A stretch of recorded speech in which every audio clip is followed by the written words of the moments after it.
But Alexa Trishler can tell us what we can expect.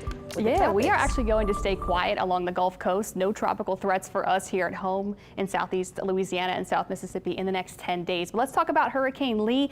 It is obviously losing that classic structure because it's being sheared up. It's encountering a lot of dry air and it's weakening. Now it's still a Category 1 storm, but it's going over these cooler sea surface temperatures. It will continue to weaken as it moves to the north and northeast, and it's moving pretty quickly. But it will bring those impacts later today into tomorrow for New England and for Atlantic Canada.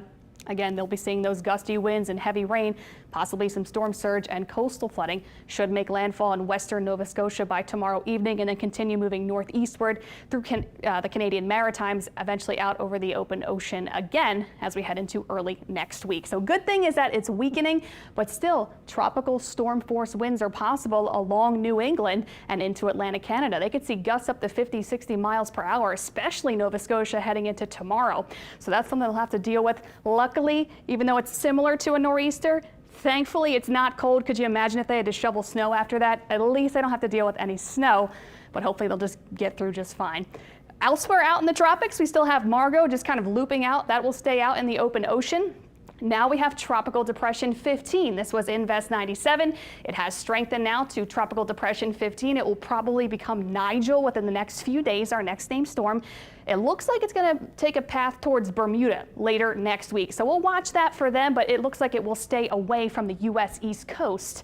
Here at home, like I mentioned, no tropical threats for us. That is great news. There is a chance for a few spotty showers and storms today and tomorrow, though rain chances are not that impressive. They are pretty low, and we desperately need to see some rain.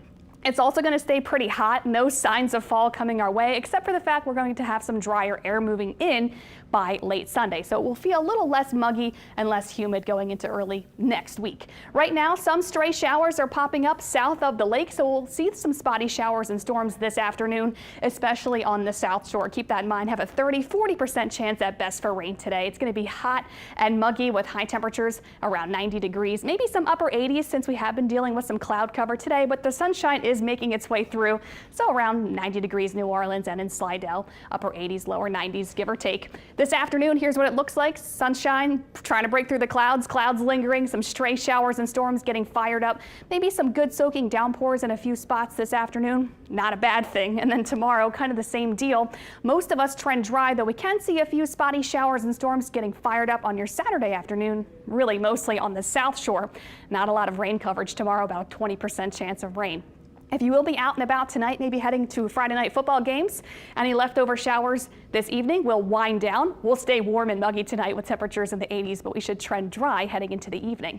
Check out these rain chances this weekend.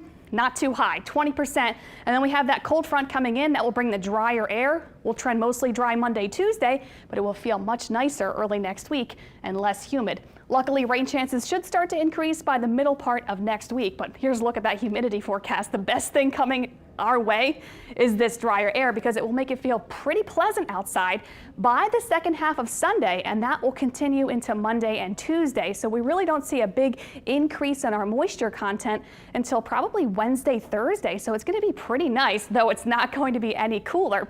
Here's that 7-day forecast showing temperatures pretty much trending above average all the way throughout the next week, despite the lower humidity. We're talking highs in the lower 90s Monday, Tuesday, but our morning low temperatures north of the lake, that's where you get some relief in the 60s to start the new work week and maybe more seasonable temperatures by Thursday in the upper 80s.